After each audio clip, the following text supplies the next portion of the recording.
Welcome back to the Search YouTube channel. Today we're going to be taking a look at the new Quest X5. It's their entry-level machine. It's going to be on the market for around £160.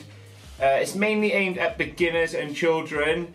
This middle part of the shaft does come out to shorten the stem a little bit, so if a child is using it, it's obviously going to be the right length for them. So we're going to have a quick look over some of the features and then we're going to do a little depth test on it. So in the box itself, you obviously get the unit, a couple of stickers, there's a little quick start guide, micro USB cable, and a little Velcro cable tie.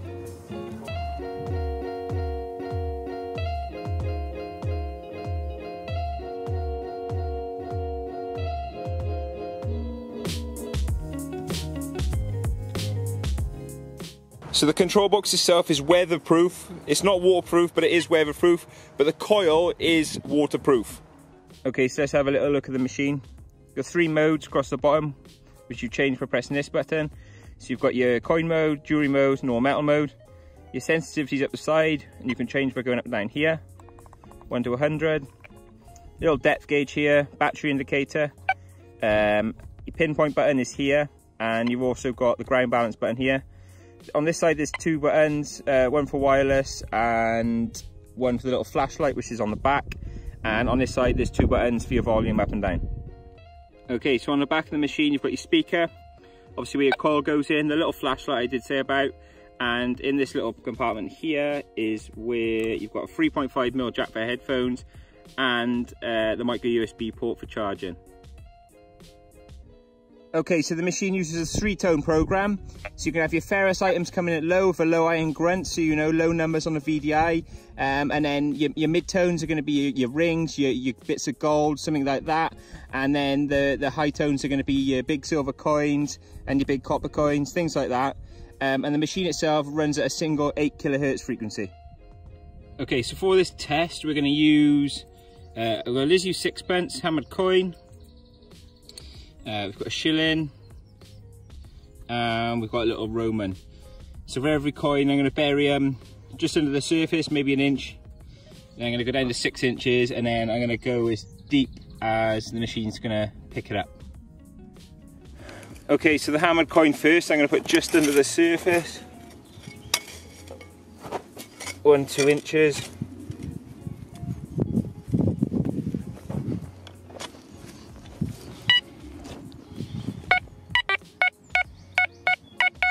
Okay, so it's definitely there. You wouldn't miss that if you were to walk over it. Right, so we're going to put it down a little bit deeper now. How deep are we there? We are 7 inches maybe. I'm going to put it on this side in there as well. So that's the hammered coin. On this side, down at about 7 inches.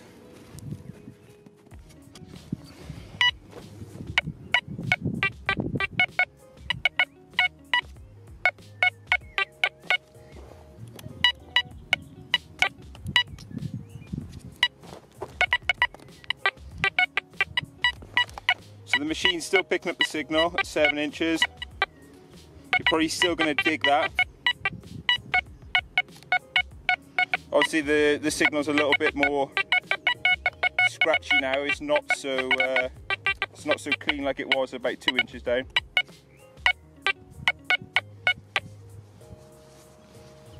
Okay, so we're easily 10-12 inches down now. I'm going to put it flat in a hole for the sake of the test. Okay. At the moment the sensitivity is on 59, so I'm going to knock it up a little bit to 70, around 70. Let's have a listen.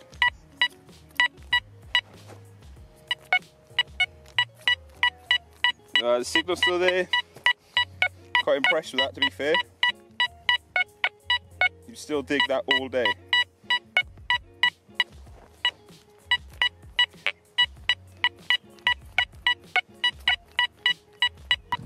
So as far as that goes, I'm pretty impressed with that, to be fair. I mean, we were down at easily 12-13 inches then.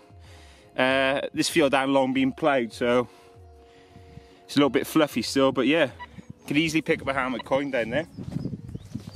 Right, so same again now with the shilling.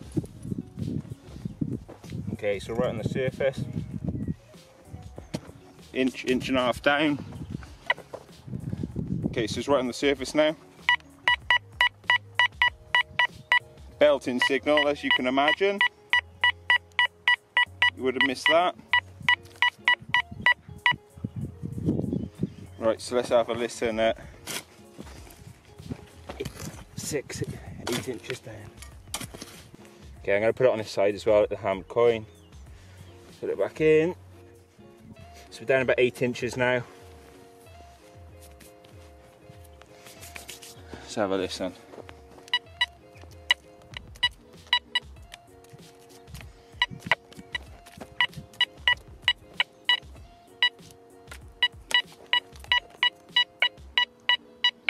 Still a relatively strong signal. Like the hammered coin is a little bit more scratchier because it's on its side. But you'd still dig that all day.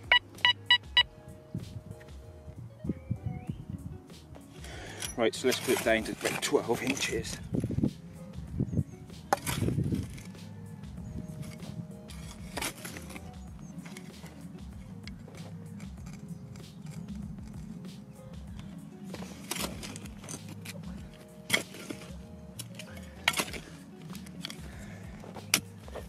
So here we are, we're down at 12 inches now, 12, 13 inches.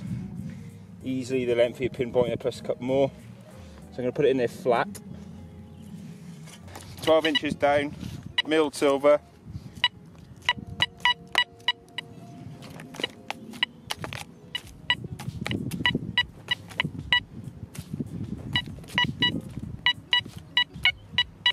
Still a nice signal there.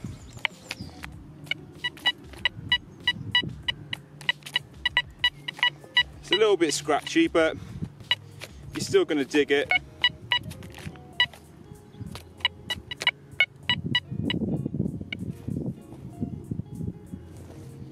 Okay, so bronze Roman. The Roman I'm going to do in reverse, so I'm going to put it down to 12 inches first and see if we can pick up anything. Let's have a listen. I'm going to put the sensitivity up a tiny bit so I know it's there. Let's have a listen.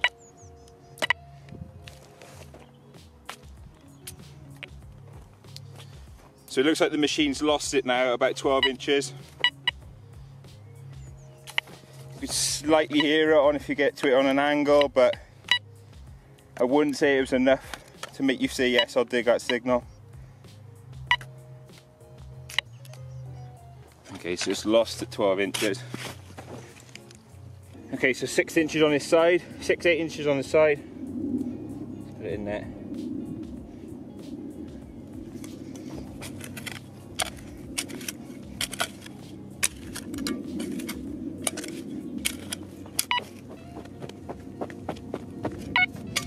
Okay, so listen, Roman coin, 6 inches.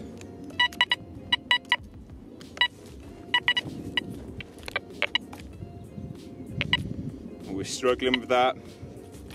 It's on its side as well, which obviously makes it a little bit harder for it to find.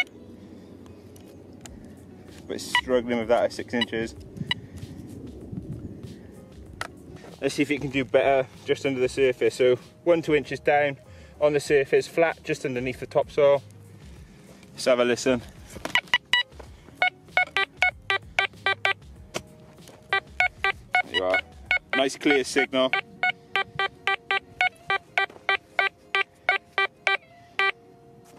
Any angle.